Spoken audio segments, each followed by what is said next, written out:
Hawak na ng mga pulis ang mister na pumatay sa kanyang asawang OFW na kakauwi lang sa Pilipinas galing dito sa Dubai. Nung una ay tahimik lang ito at hindi nagsasalita, ngunit kalaunan ay nagbigay din ito ng pahayag. Mga kabyanan, nari na si Kaati Vlog. Wala lang madugay mag-abot. Sir, mayong hapon, sir. Sa tinta na ko si Kaati Vlog o kung kilala nga si Jeffrey. Sir?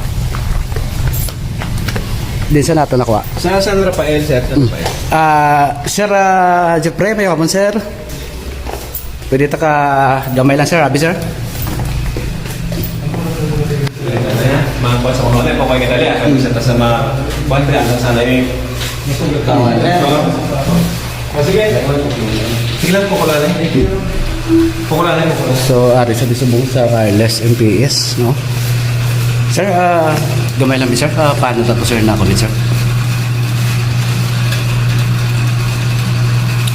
Mga pilaman ka adlaw, sir, nga nag-exit ka din sa wireless, sir?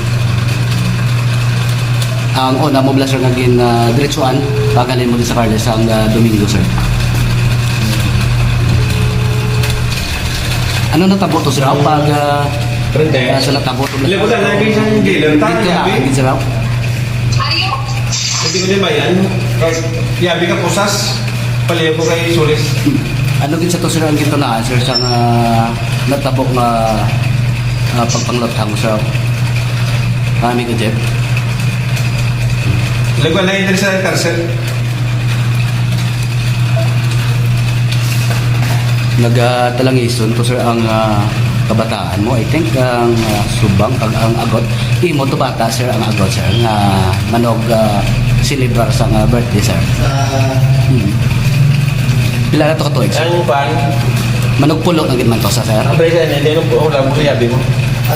Ano gani barangay to, sir, sa San Rafael, sir? Pura na yun. Kaya po mo po sa. Para ka tao, no? Kaya ko na yun. Sige, sir. Isang malanay kay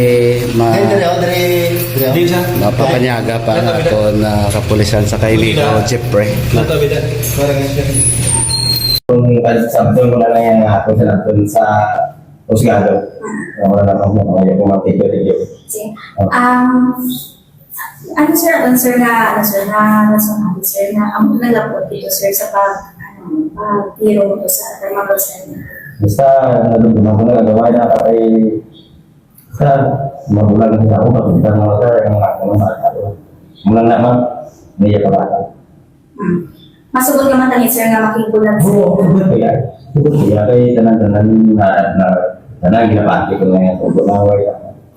amo na nagaling daw ito ng kamawal na intindihan kay hindi pag hatag sa imo ang Siyempre lang ayaw kasi yan ako. Sa mga hindi pa nakapanood sa balita ng pangyayaring ito na tinaon pa sa kaarawan ng kanilang anak. Isang kababayan natin Pinay OFW na isang linggo pa lang mula nang dumating sa Pilipinas, patay matapos pagbabarilin ng mismong asawa. Ayon sa report, umuwi si kabayan sa Iloilo galing dito sa Dubai para ipagdiwang ang kaarawan ng kanyang anak. Nagkaroon umano ng hindi pagkakaunawaan ang mag-asawa. At sa gitna ng kanilang pag-uusap, nagkaroon umano ng pagnanais si kabayan OFW na makipaghiwalay.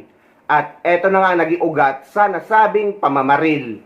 Patay ang 45 anyos nga asawa nga isa ka overseas Filipino worker o kun OFW sa Dubai matapos gintiro sang iyabana sa Barangay Bangkal, Carles, Iloilo pasado las 11 sang aga Domingo, Agosto 16. Sa interview sang K5 News Ramsara kay Police Major Carl Jerome Tingala, hepe sang Carles Municipal Police Station, ginpahayag sini nga Agosto 11 sang nagpauli ang biktima nga si alias Rosila sa ila lugar sa sitio Cambaratong, Barangay Bangkal, Carles, Iloilo, gikan sa Dubai sa diin magasaulog kuntani isang birthday sang ila bata nga babayi Domingo nga adlaw Agosto 16. Samtang sang Sabado Agosto 15 sang nagpadulo ang sospek nga si Jeffrey Labos Pacardo o kun mas kilala nga si alias Ati, isa ka mangunguma kag residente sang sitio Kabasan, Barangay San Andres, San Rafael, Iloilo sa Banwa, San Carles para sa kaadlawan sang ila anak. Sandig sa investigasyon sang kapulisan, sang nagapadayon ang ila pagluto sang handa para sa ila anak,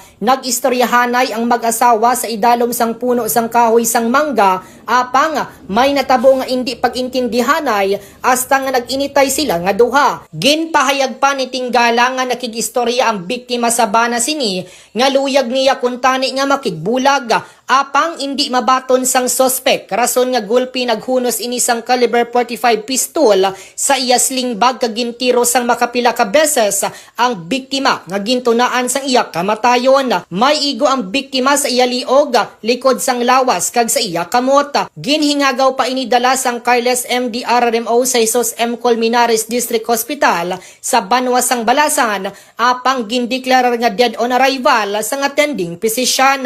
Nahibaluan nga ikaduha na ini nga bana sang biktima kung sa diin kasado ang mga ini kag maisa sila kabata. Samtang wala naman na recover sang kapulisan ang pusil nga gingamit sa krimen. Sa karon nagapakig-angot naman ang Carles Municipal Police Station sa pila ka mga istasyon sa kaiping nga kabanwahanan para sa hot pursuit operation sa sospek na nakapalagyo. Ang sanay masayang pag-uwi para sa kaarawan ng anak ay nagwakas sa isang madugong trahedya matapos pagbabarilin at mapatay ng isang vlogger ang kanyang asawang OFW. Nakakabalik lamang mula sa bansang Dubai. Naganap ang karumaldumal na krimen noong linggo, Agosto 16, sa barangay Bangkal, Carles, Iloilo. Ayon sa opisyal na ulat ng Carles Municipal Police Station, 5 araw pa lamang nakalipas mula nang dumating sa bansa ang 45 anyos na biktima noong Agosto 11 upang sorpresahin sana ang pamilya at ipagdiwang ang karawan ng kanilang anak. Sa gitna ng masinsinang pag-uusap ng mag-asawa, ibinahagi ng biktima sa kanyang 44 anyos na asawa ang desisyon nitong makipaghiwalay na ng lamdas. Dito na daw nagdilim ang paningin ng sospek, gumuha ng isang kalibre 45 baril at walang awa nitong pinaputukan ng ilang beses ang sariling asawa. Agad na sinugod ang biktima sa pinakamalapit na pagamutan, ngunit idineklara itong dead on arrival ng mga doktor. Samantala, mabilis namang tumakas ang sospek sakay ng isang motorsiklo pagkatapos ng pamamaril. Sa kasalukuyan, patuloy ang isinasagawang hot pursuit operation ng pulisya sa sospek na maharap sa kasong pagpatay. Dead on arrival sa ospital ang isa ka OFW nga asawa matapos gintiros ang iya bana las 11:22 sa Domingo sang aga, Agosto 16 sa Barangay Bangkal, Carles. Ang biktima ginhinago kay alias Rosela, 45 anyos, kag residente sa Barangay Bangkal, Carles. Samtang ang suspect nga iya mangunguma nga bana amo si alias Jeffrey, kag residente naman sang sitio Kabasan, Barangay San Andres, San Rafael. Suno kay Police Major Carl Jerome Tinggala, hepe sang Carles Municipal Police Station, nga 1 week pa lang nga nagapauli sa Pinas ang biktima ka nagpauli iniagod sa Ulugon, Kuntani ang birthday sang iya bata kahapon. Pahayag pa ni Tinggala nga base sa ila investigasyon, nakig-istorya ang biktima sa Banas Sani nga luyag na niya nga makigbulag apang wala inigin baton sang iya nga bana. Bangod sini, hinali ilang nga nagabot sang caliber 45 pistol ang bana kag gintiro makapila ka beses sa Rosela nga gintunaan gid sang iya kamatayon. Sa karon nagapadayon ng hot pursuit operation sang kapulisan agud madakpan ng suspect.